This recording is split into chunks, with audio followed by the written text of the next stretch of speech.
Cooking with visa রান্নাঘরে আজকে আমি হাজির হয়েছি খলসে মাছ রান্নার রেসিপি নিয়ে। এই রান্নাটা করার জন্য আমি মাছ কেটে দিয়ে পরিষ্কার করে পানি ঝরিয়ে হলুদ লবণ মাখিয়ে নিয়েছি, টমেটো কুচি নিয়েছি, পেঁয়াজ কুচি নিয়েছি, ধনিয়া পাতা কুচি, কাঁচামরিচ ফালি, আস্ত কাঁচামরিচ আর 1 কাপের মতো আমি আলু কুচি করে নিয়েছি। তাহলে মূল রান্নাটা চলে যাওয়া যাক। রান্নার শুরুতে আমি মাছগুলোকে ভেজে মাছ ভাজার জন্য প্যানে কিছুটা আমি তেল দিয়ে দেবো।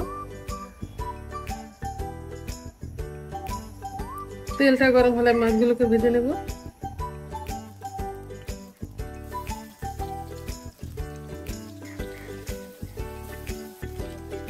এক পাশ হয়ে গিয়েছে, এবার মাছগুলোকে আমি উল্টে দেব।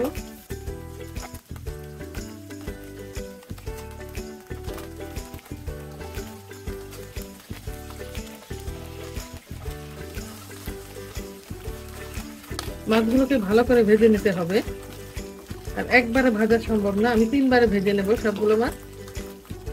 মাছগুলোকে আমি উল্টে পাল্টে ভালো করে ভেজে নিয়েছি, এবার উঠিয়ে নেব।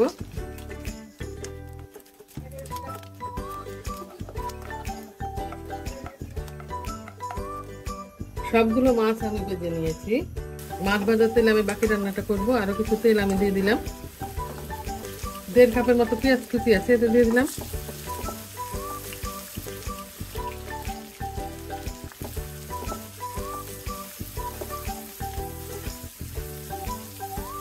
পেঁয়াজগুলোকে হালকা আমি ভেজে নেব। পেঁয়াজগুলোকে আমি 1 মিনিটের মতো ভেজে নিয়েছি। এবার কিছুটা আলু আমি এভাবে ভাজির মতো কেটে নিয়েছি, এটা দিয়ে দিব।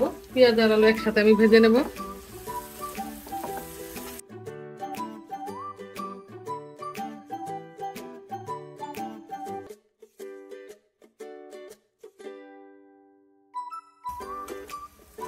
পেঁয়াজের সাথে আলুগুলোকে আমি আরো 3 মিনিটের মতো ভেজে নিয়েছি। এবার আমি স্বাদ মতো লবণ দিয়ে দিব। আর এখানে 1 চা চামচ হলুদের গুঁড়া, 1 চা চামচ মরিচের গুঁড়া আর 1 চা চামচ ধনিয়া গুঁড়া আছে, দিয়ে দিব। এখানে 2টা টমেটো ফালি করে নিয়েছি, দিয়ে দিব।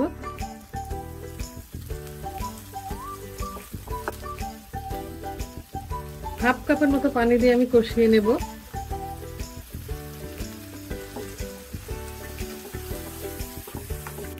মশলা কষানো হয়ে গেছে, মশলা তেল ছেড়ে দিয়েছে।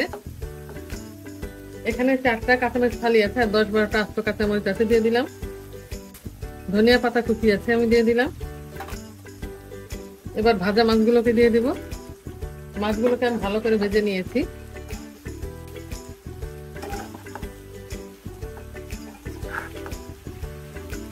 আর উল্টে পাল্টে মিশিয়ে নেব মশলার সাথে। এবার আমি 1 কাপের মতো আমি পানি দিয়ে দেব।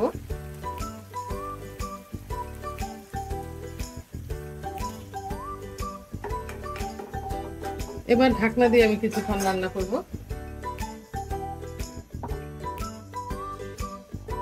মাছ দেওয়ার পর আমি আরো 7 মিনিটের মতো রান্না করে নিয়েছি। রান্নাটা আমার পুরোপুরি কমপ্লিট হয়ে গেছে। এবার চুলাটা আমি বন্ধ করে দেব। এবার একটি সার্ভিং ডিশে নিয়ে দেখিয়ে দিচ্ছি রান্নাটা আমার কেমন হয়ে রান্না হয়ে গেছে। খলসে মাছের চচ্চড়ি। আজ এ পর্যন্তই। আগামী দিন অন্য কোনো রেসিপি নিয়ে আপনাদের সঙ্গে দেখা হবে। আল্লাহ হাফেজ।